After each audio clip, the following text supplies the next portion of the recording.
Welcome to the Odyssey of a Former Fat Kid. I'm your host and former fat kid, Bryan Butler. And today I have the opportunity to talk with a special guest, Ashley, the founder of Doula Strong Births here in Chicago.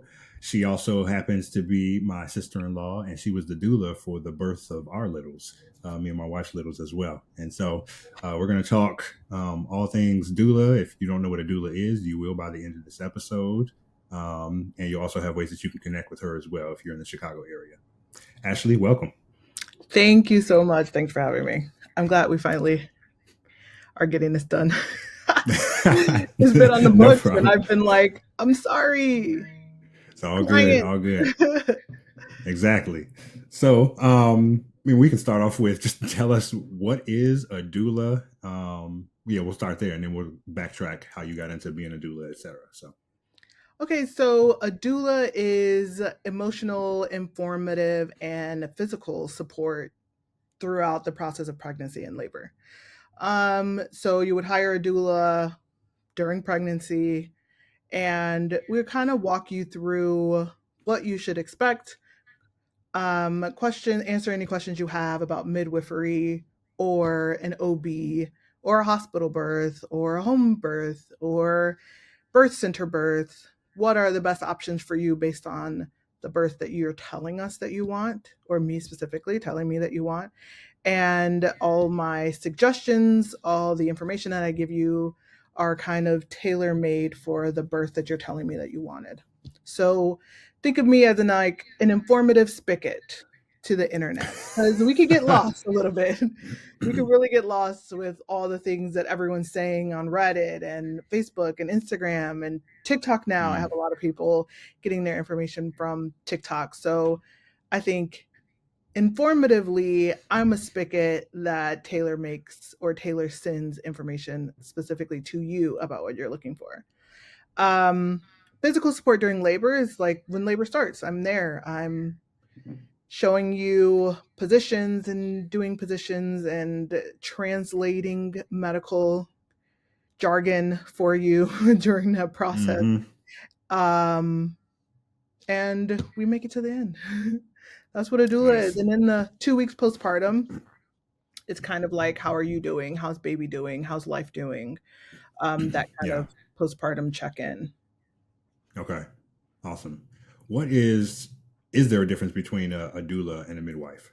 Oh, yes. There's a very Okay. big difference. I get this question a lot because there's some confusion surrounding it, but a midwife is still a medical personnel. A midwife still has to go to nursing school, still has to do all that in order to become a midwife. Mm-hmm. And so I'm the non medical information and physical support.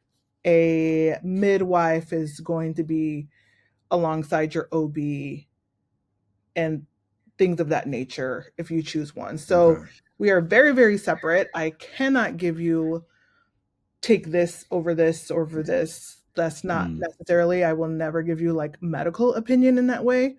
Um, but I can make suggestions about like maybe eating more of this would help. That's Mm-hmm. kind of like the biggest difference. So non-medical versus medical support. Okay, that's good to know. Um, for for listeners, what would be why would somebody choose to work with a doula? So you say, I mean, medical versus non-medical. Questions may arise like, okay, so what are the certifications or qualifications? Like, what do you have to do to become a doula?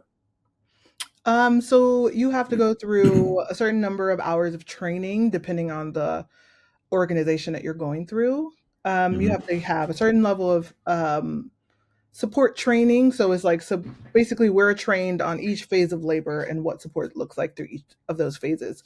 There is a very small amount of breastfeeding help in that, in which we Mm-hmm. can like jumpstart your nursing journey. Mm-hmm.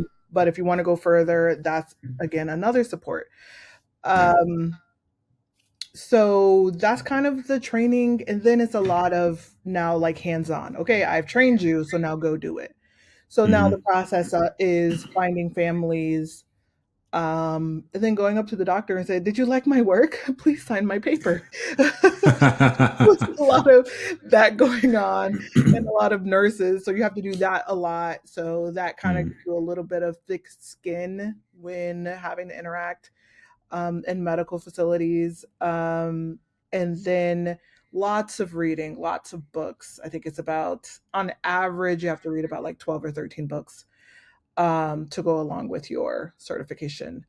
Um, 12 to 13 books, again, is a lot of support, a lot of breastfeeding, a lot of what their body's going through. If they ask for this, mm-hmm. you can do this. So it's giving you like lots of data points to work with and to learn about.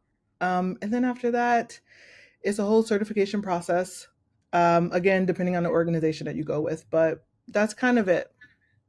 Okay.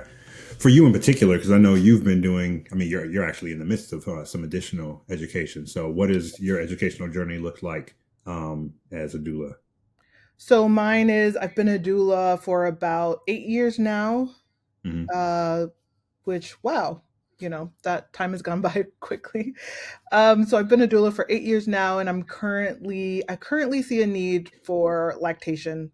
Everybody Mm, always asks me about lactation, and I find that, again, the more I learn, the more I realize, oh, there's not a lot of really good information out there for doulas. Because again, each organization I've found kind of teaches something different. So right now I'm on track to be an IBCLC and have been working on that for a little bit. IBCLC, define that. What's the acronym So for the IBCLC is a peoples? board certified lactation consultant. Got So it.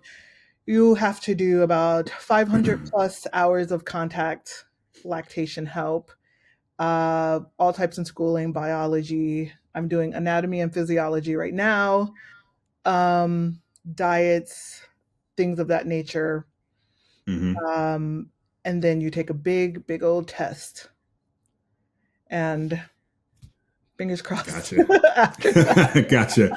And that that 500 hours, that's like essentially rotations, right?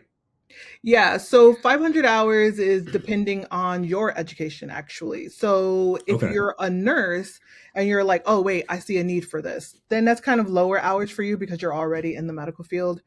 Hmm. So I find that I've actually found that in my hours in supporting moms, I found a lot of pediatricians who were like, I was giving my patients the wrong information. The information they were Mm, giving us in medical school was completely wrong. And then they would go and do this, and they're able to do it in a shorter amount of time because they have just a lot of medical background. So, from hmm. someone like myself who's not a lot of medical background, but have been a doula for a long time, my hours are kind of like the 500, but I needed a mentor. So I was able to find a mentor and follow her around the city for 500 hours. Got it. Yeah. Wow. Nice. Yeah. Okay. Yeah, I didn't realize 8 years already. I mean, it makes sense because, like, yeah, my oldest is 7, and you were our doula for her, and that Yeah. was by far the more adventurous of the births that we Oh yeah. experienced. Oh yeah, So, that still ranks in my personal top 10 births man, because I feel like, first, again, I feel like it's completely different when you're a doula of first time moms. And I wish, there was a bit more information out there about that, but that kind of just comes with the territory of doing this for a long time. yeah, But first time moms need different support than, I would say, a second, yeah. third, fourth time moms. Surprisingly, I found a lot of moms who have had multiple births who are like really quick. And then Hmm. you just get a baby that's a little bit uncooperative, a little bit like, I'm doing my own Mm. thing, a little bit like, I want to come out with my hand in my head. You know what I mean? And, that can like push things back. But I think first time moms need a lot more of a hands on approach for a lot longer period. Yeah. I will say too, for for anybody who hasn't had any kids or hasn't worked with a doula, going back to the situation with our oldest, some of the things that really stand out. Obviously, there were, like, we took birth classes from a mutual friend of ours that really helped my wife and I, just know Phenomenal. what to expect. Hmm. Um, She's and a then, great birth educator. Yes. yeah, absolutely. Julie, for anybody else. Well, actually, I'll just put her info in there as Yeah, well. yeah. Julie Um, Parachi. I'll give a shout out. yep, Julie Parachi has yep, been in the city for 20 plus years supporting families. Go get your doing it. education through her. Absolutely. But then I think, yeah, especially in the hospital, because we did, our walking around. Where did you meet us? Did you meet us on the north side, or did you Yeah, meet us in? I was at home for with you guys for a long time. We walked on the lake. We did like the Yeah, kind that's of right. sunrise Yep. because it We was the middle actually, of the night. yeah, I found a photo of us that you took of us. Yeah, in front of the Yes. lake at like Yeah, 6 at a.m. or something like sunrise. that. Yeah. Okay. But then, yeah, what really stood out to me is there were some complications during the birth. It was, probably like a 20-hour labor. There were some complications, and um, I was sleep deprived, and it was such a relief to have Ashley there, who to like advocate on our behalf, to be more clear eyed and alert and aware, and allowed me to be able to get rest, um, and was there for my wife, and was still communicating with the nurses and the doctor as well. And so, I mean, just personally, that was a tremendous help, because I think back and I'm like, okay, what would I have done? You know, I don't have the same information, and Mm. it's the first time. Actually, we had a miscarriage before that, and so then there's nerves and there's emotions and Yeah. stuff like that at play, and then you're sleep deprived on top of that. And so to have somebody who is there, the emotional support, the knowledge, etc., was just very, very valuable. So just putting that out there to put some meat on the bones for anybody, Yes. Thank you. experientially. Yeah. And I do feel like, and thank you for saying that, because I do feel like a lot of the time, well, obviously it is a woman's world, right? Birthing. And so I think women automatically go get other women and surround themselves with other women during this process. And I feel like a lot of partners, kind of are like hands off, or they fall in line or things like that. And I think also my role as a doula is to also bring partners in to this process, making them feel a part of this process, and understanding that education for them is very important as well. Mm-hmm. So that in those situations, what's going on. Right. When I say we're doing this, you're like, oh, I do remember. Oh, we're really far along than I thought, so that you're not lost in the process. Mm-hmm. Um, but also, I find that a lot more partners who are like really pushing back on doulas have come out in the end, and they're like, wow, I felt like you were more my doula than her doula. Like, they came back and they're like, I'm telling my friends they all need doulas, my guy friends, Mm-hmm. because again, to your point, they're able to safely go get a sandwich, go take a walk. Like, I can kick them out of the room. We call it kick out of the room, but it's like, hee hee. But Like like, go you get a breather. Like exactly, go take a yeah. walk, go get some coffee, go get something to Yeah. eat. I will let you know if something's happening. Yep. And the fact that you're in there and someone's with them for that amount of time while you're gone just makes you feel like you're able to take a breather without feeling like you're abandoning them. Yep. Absolutely. Absolutely. Um how, I mean, it's a unique profession. How did you choose to become a doula? What was your journey into that? Ooh, well, as you know, that's a long story. I'm gonna try to strip that down a little bit. But for me, it was a traumatic first birth. Like, that's kind of what it watered down to for me.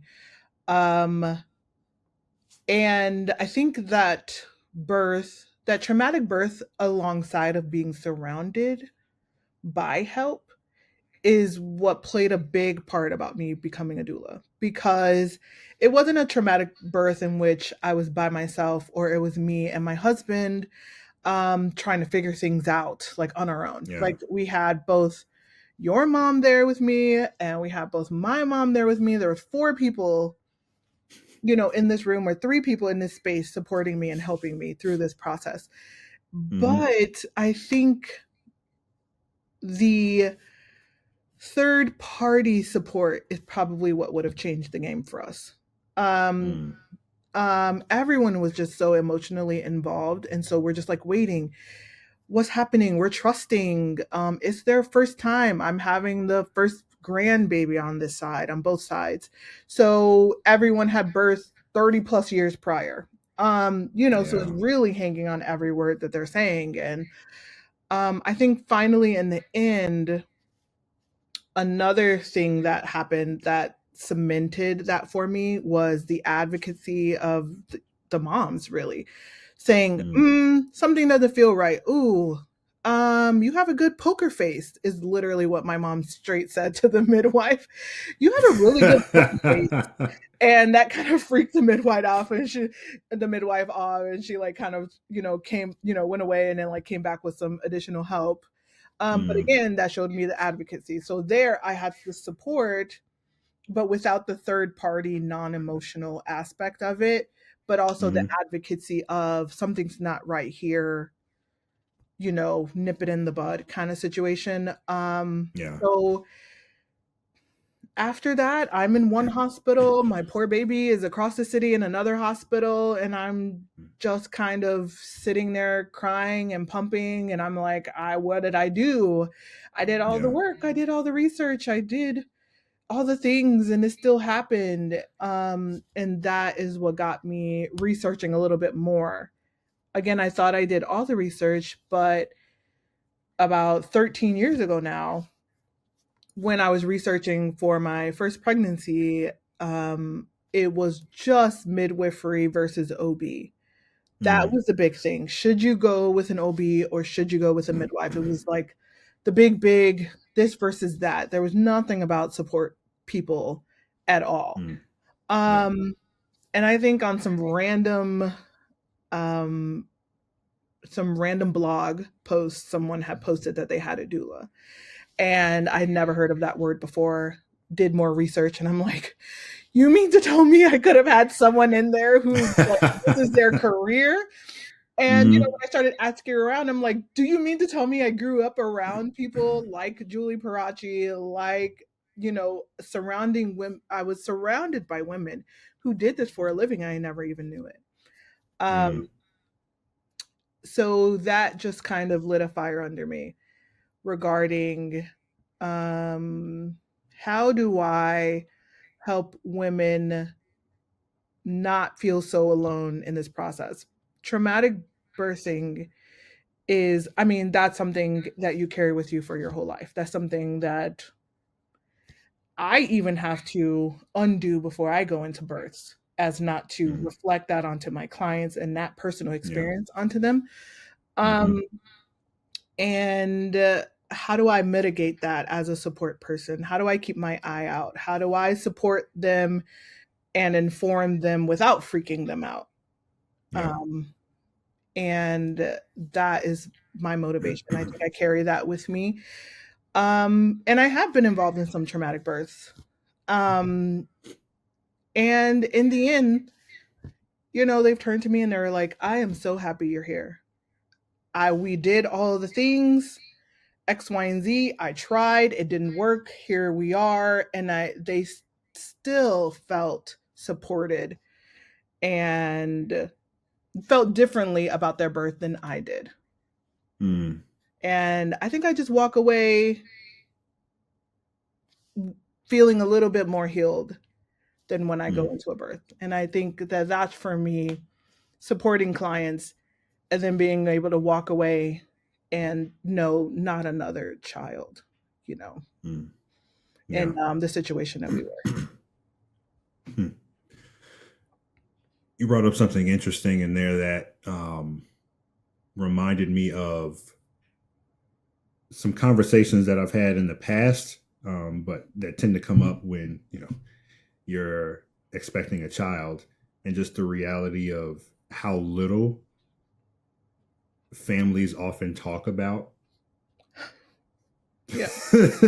not just the I mean, families often don't talk about the conception of, a child and biology and things like that. Right. But even once, a woman is pregnant, like what to expect, or at least sharing their own experience. Like, here's my experience, here's grandma's experience, here's aunt's Yes. experience, all that type of stuff. And so, like, as you said, you grew up around all these women who specialize in this area. We're like, I had no idea because No for idea. whatever reason, one reason or another, it just wasn't being discussed and talked about. Yeah. Um, and do you see that as part of your goal as well? Since so many people just it's not talked about, it's not out there in the open, and people are left in the dark when they really shouldn't be.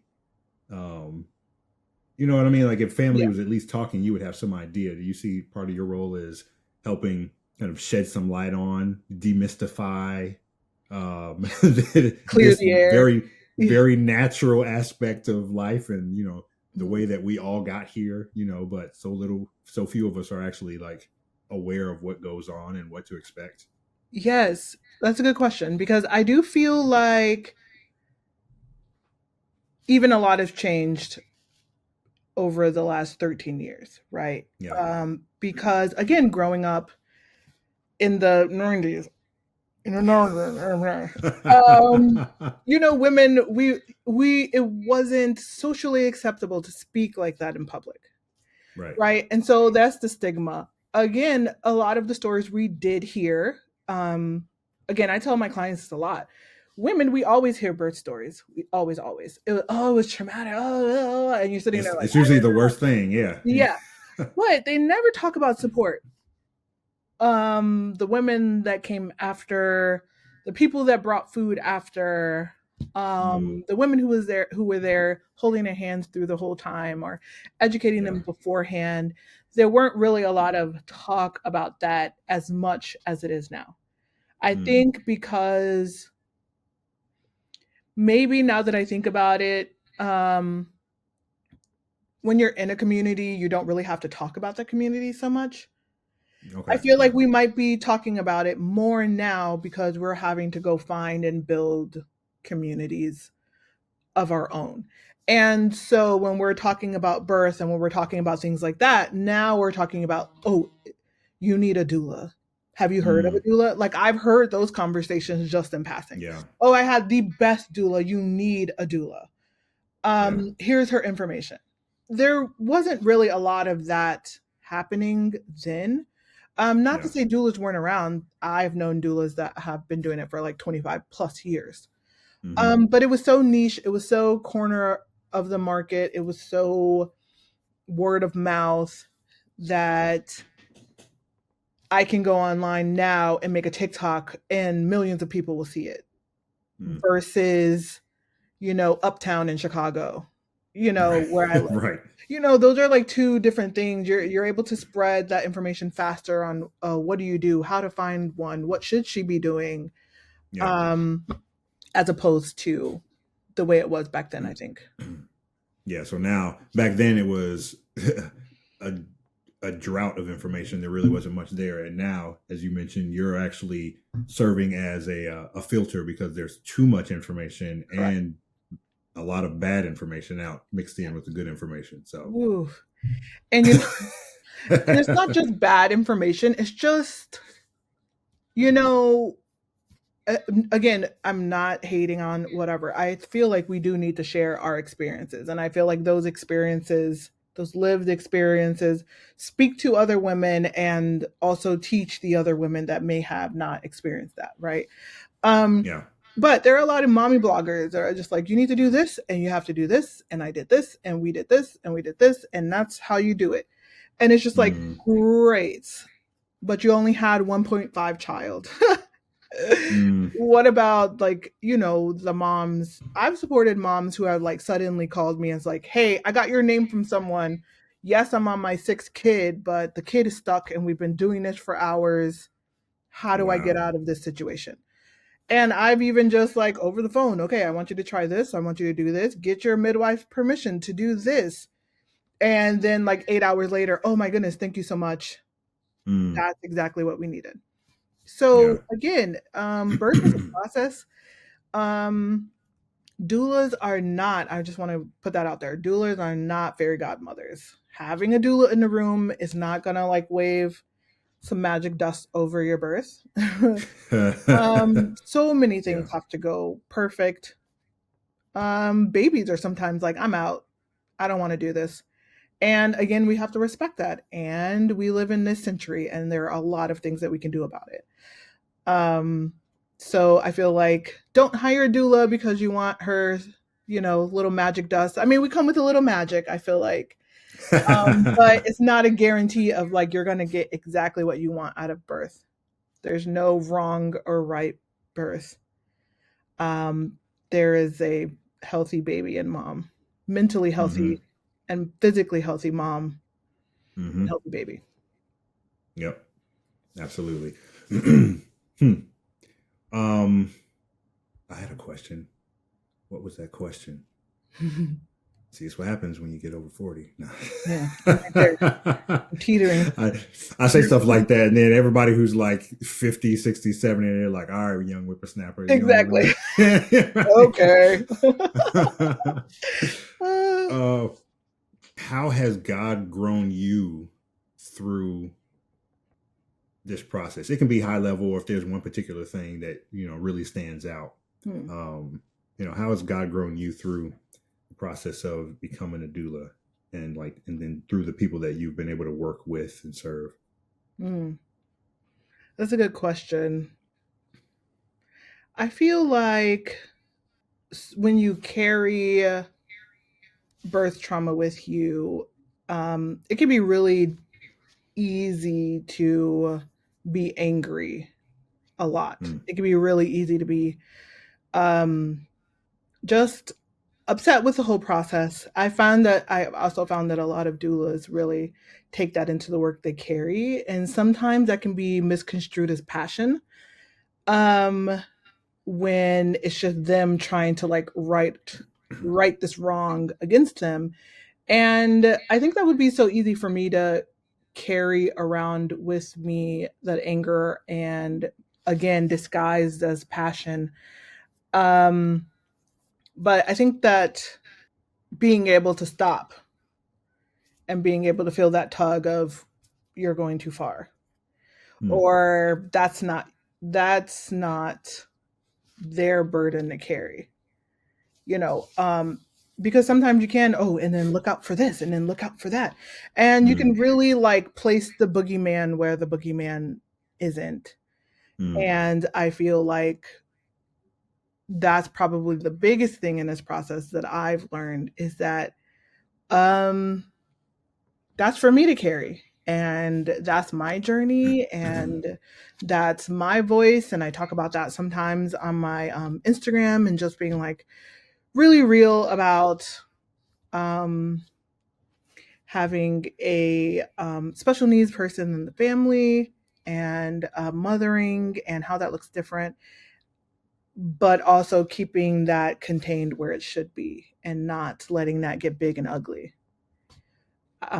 That has been, I think, the biggest grace I feel like I've been given, mm. to not put that kind of burden on other women. Yeah, I can see how it would be very easy to do that Mm. unintentionally as well. Yes. Something else that comes to mind when we were talking about just the stories that are often shared. So, like you said, women almost always hear about some birth stories, and it's usually kind of the traumatic stuff. Yeah. And I recall when I was gonna get married, guys have a really tough time. At least the guys I was around, the older men and stuff, have a really tough time of not joking about marriage, the whole ball and chain, that type Oh, of stuff, it's all that stuff. And as I reflect on it, and even this particular situation too, there seems to be a lack of kind of vision casting and aspiration, kind of celebrating like the pros of like birth, motherhood, mm, or marriage, mm, etc. Like we can tend to focus so much on the jokes or the negative experiences that a lot of people are like, well, why would I do that? Well, because all we talk about is the negative stuff, right. you know, Yeah. and don't celebrate, the journey, the joys, the joy of children, the challenge of children, but the joy of children, you know, um, the blessing that they are, Mm, the ways in which they we talk about leaving a legacy, and man, having kids and raising kids is like the most powerful legacy. It's the most challenging, yeah. but it's also the most powerful. Yeah. Yeah, how have if if there are highlights, what are some of the highlights that the Lord has also brought to mind? So like you have the trauma and the burden that you're carrying and that He's given you the grace to carry. But then what are some of the joys in the midst of that? Because we know the Lord can still give us joy in the midst, and that's not necessarily happiness, Right. but there's a joy that we can have in Him, and in the midst of like carrying the burden as well. What is if those that are there? What does that look like for you? Oh, that's a great question. I think on the doula side of it, it is the joy of helping a mother achieve something. Um, and I think that's always, always a joy to be able to work hard at something, labor and information, and get there. And again, no amount of information Mm. will, adequately explain what labor is in the process. So Fair. I feel like you get there and then you're just like, oh, oh, and now you're having to like grapple with like information and like people um, Mm-hmm. and I think that when you get over that hill and then you realize, oh, I did it. Mm. Oh wow, I did it. Like you're holding your baby and you're like, wow, I worked so long, so hard and preparing and like I'm finally here, and I feel like that's always, always, always a really high point for me Mm. is watching a parent come to their own and watching them look at this baby and oh I think I got it. Mm. I waited so long for you. I think I got it. That also comes with like watch the supporting a lot of first time moms is I've worked with a lot of people who has to do multiple cycles of IVF Mm-hmm. who did years and tried for years and couldn't have a baby in order to, and then suddenly 15 years later or suddenly in their 40s, you know so then it's that anxiety surrounding that to your point, and again previously having a miscarriage and like that mindset, bringing that into the birth and bringing that fear into the birth. Mm-hmm. um but then in the end to like hold this baby and you're like I made it, I did it, and and then watch them like close the door on that person and open the door to the new person Yeah. that they are now. um Mm. and then personally for me I feel like I'm not a very soft person. Personally, I'm not like very like Mm. ooh gaga. I mean, I absolutely love babies, and I will hold a baby all day. Give me a baby, give me all the babies. Um, but I feel like um, the patience that you need to meet a child where they are, and then the gutso to then look at them and say it's okay that you're here.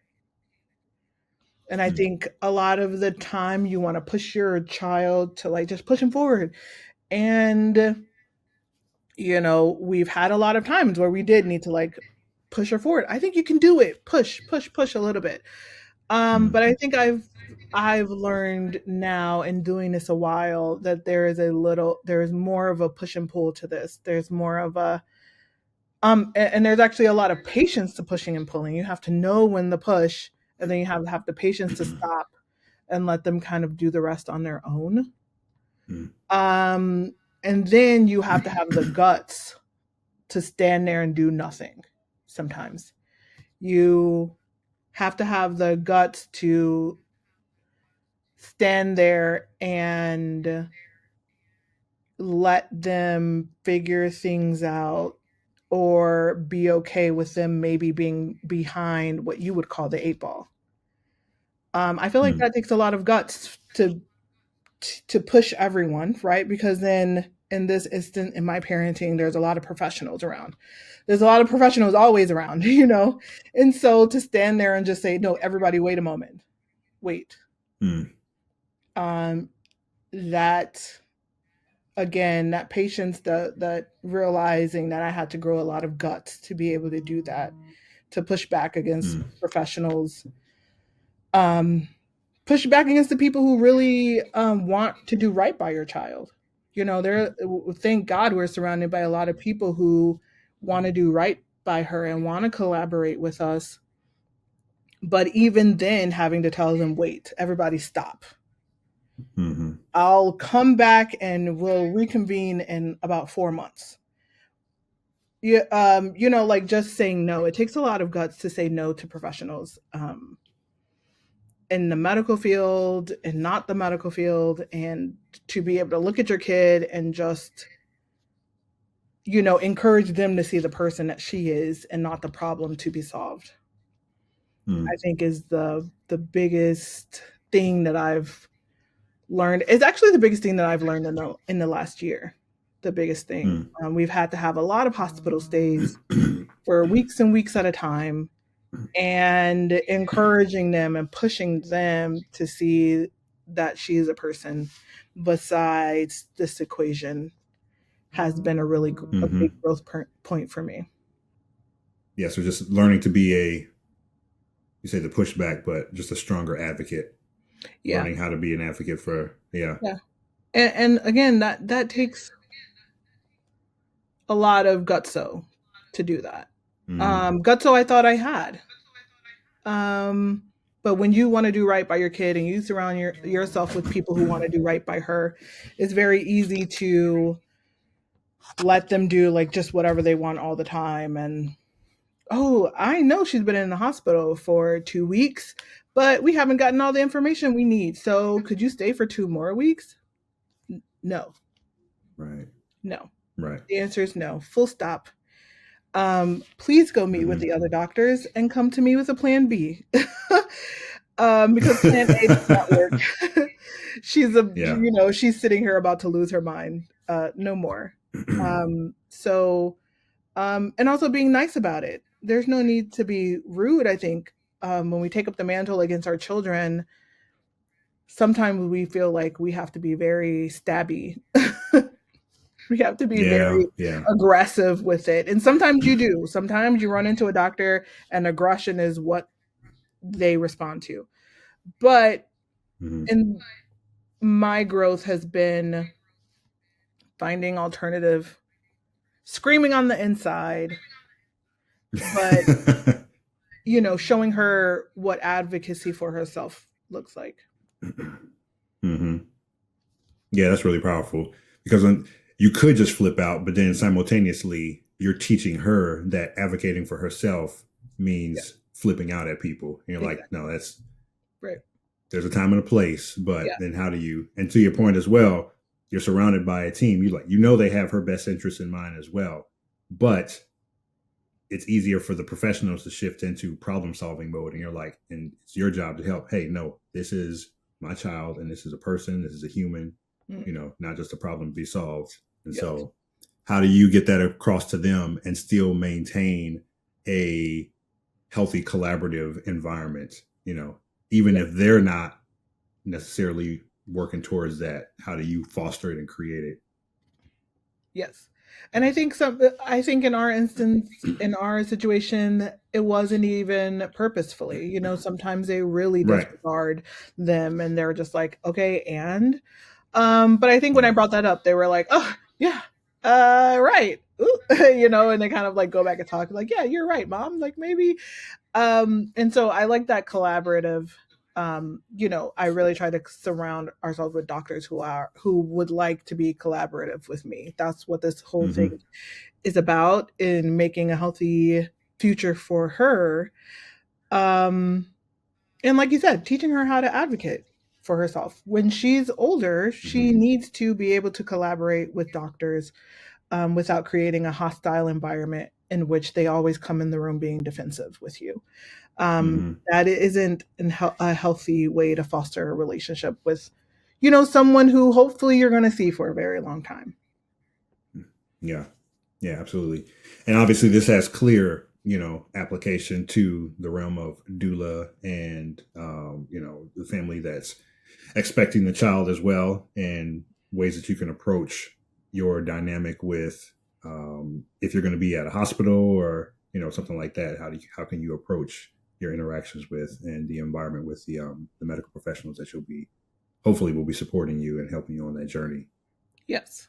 And I think my interaction with doctors over the last 13 years and having regular interaction with doctors have really helped me to be a better doula because um there's less um I have learned how to push back in a way that still feels collaborative to them. So even as a doula, if I'm Mm-hmm. like, okay, well, also what about this maybe?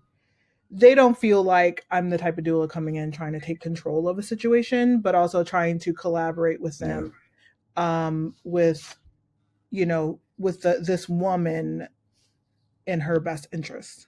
Um, and I feel Mm. like doctors respond better to that. Also, it's a workplace for me. So I also can't, in the situation with my daughter, can't see them all the time and be angry all the time.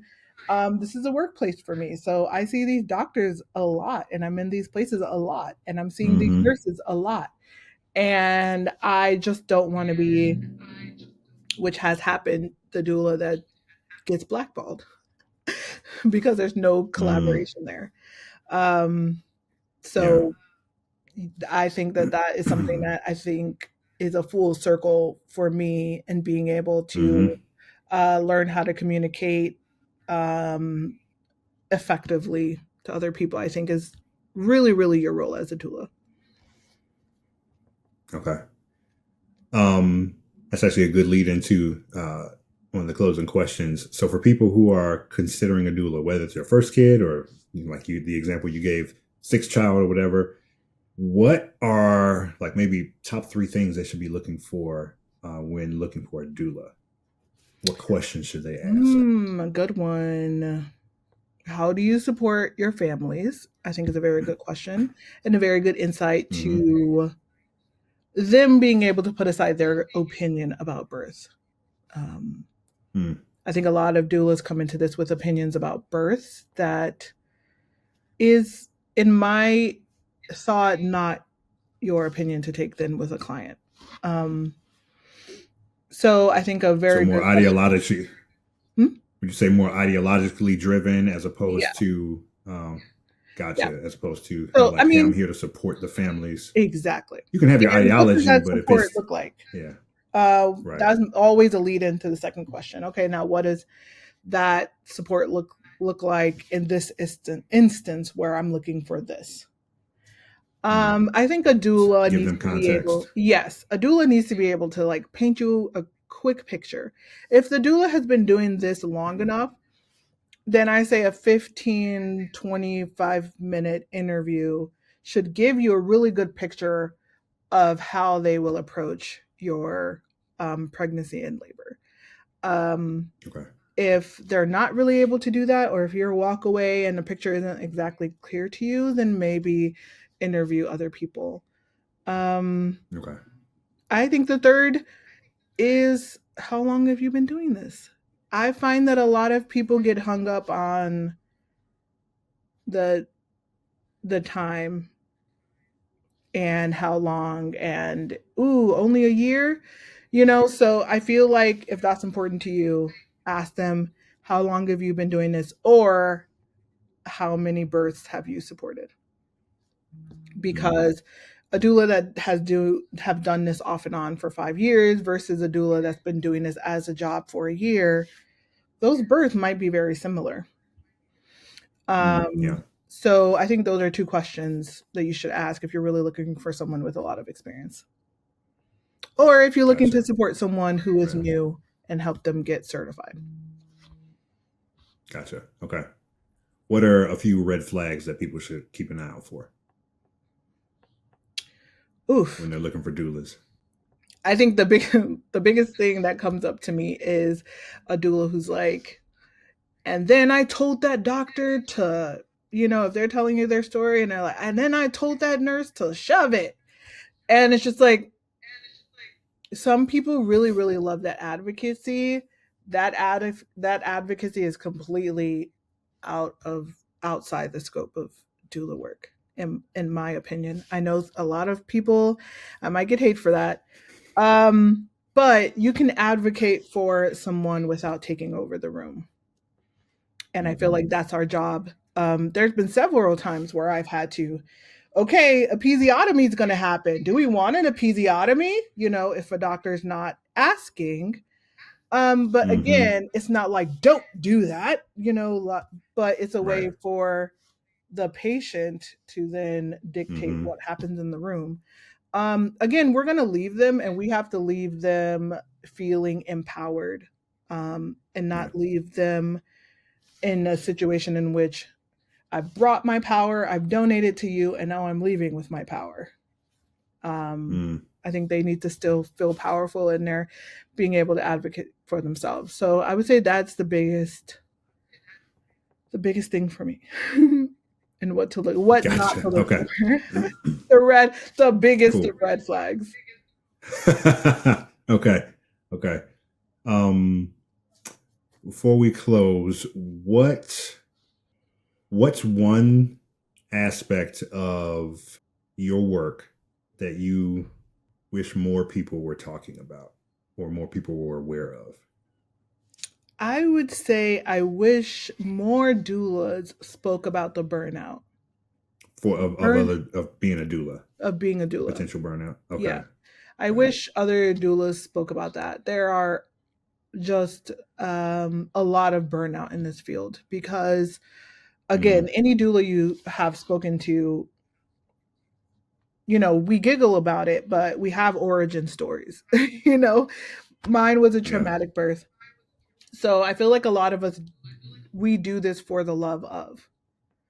Mm-hmm. And when you do things for the love of, it's very easy to get taken advantage of by clients or by agencies. It is very easy to not be able to say no to client Mm-hmm. or to agencies. And I feel like more doulas should take their me time more serious. Take the downtime. I know it costs money to say no, if you're a birth doula for a month of just no births.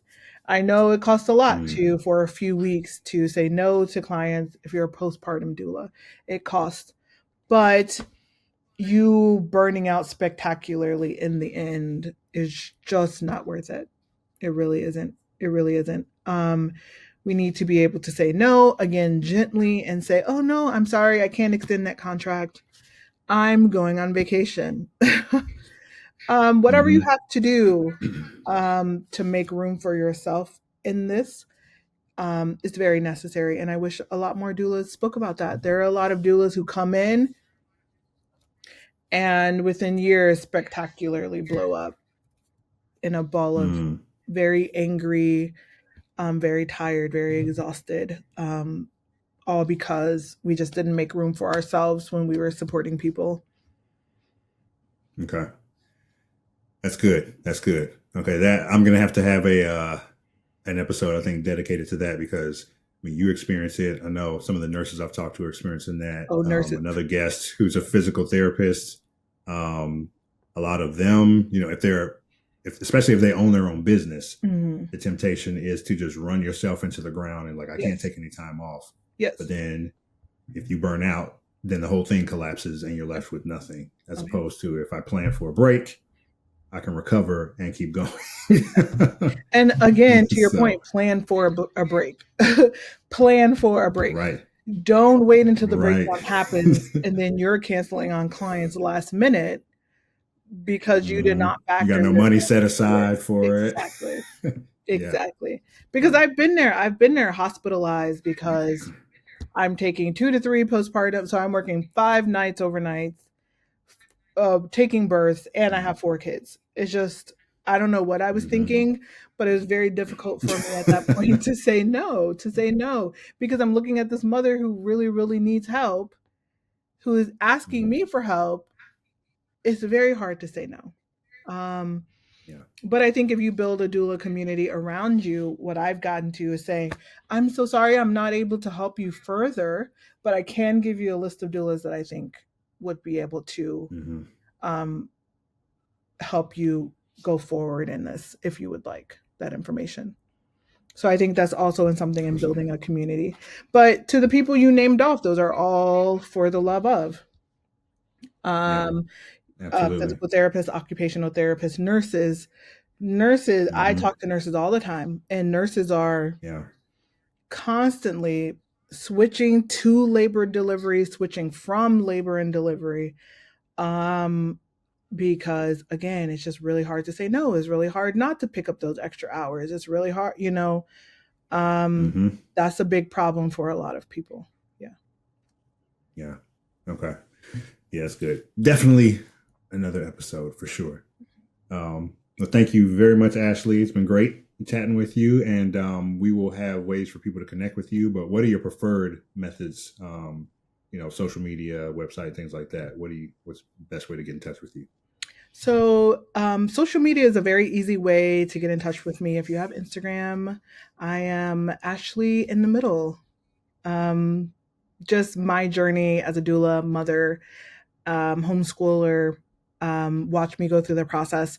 But that's a great way to message me. You can message me online at doulastrong.com, send messages that way, or actually just book with me and chat. Awesome.